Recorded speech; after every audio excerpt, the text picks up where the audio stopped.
Farmers say you can partly blame the war in Ukraine and the pandemic for those higher grocery bills you're seeing. And News 8's Garrett Berquist tells us how global supply chain issues ripple all the way out to Indiana's farm fields. The soybean seeds in these containers should go in the ground any day now, but some farmers only have half of the containers they need. Between a pandemic and the war in Ukraine, the global supply chain is starting to work against them. This crew will spread fertilizer on Matthew Chapman's fields once it stops raining. That's assuming he can get the products he needs. This is where some of the supply chain issues are really affecting us, is the plastic containers that the products are shipped in. I have all my inputs paid for that I'll need for the 22 crop, but they're not all on the farm yet.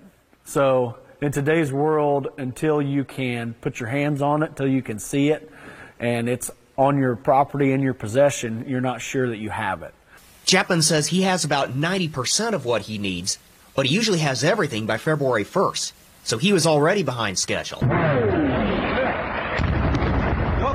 Then Russia invaded Ukraine, one of the world's top fertilizer producers. Most of ours comes from Canada and Mexico, but the world needs fertilizer to produce their crops, so they're buying up the Canadian inventory as well as us. So it's making costs go up for everybody. Well, they're good and bad. Add in rising fuel costs and labor shortages, and Chapman says you can expect to pay more at the grocery store. We're paying triple for all of our inputs. We're selling it for double what we got 12 months ago. The consumer, I think, will be expected to pay 30 to 40% more. And the other thing that happens a lot with the consumer is they'll pay the same price, but they're going to get a smaller amount. So they don't always see that, right off the bat, but they're getting less product for their dollar every day. And that's very stressful for people on fixed income. Chapman still expects a good harvest, and he says he's keeping more of everything on hand to head off future shortages. He's even installing underground fertilizer tanks.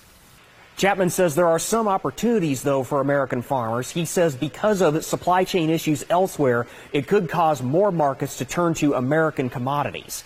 In Henry County, Garrett Bergquist, Wish TV, wishtv.com, and follow us on Facebook.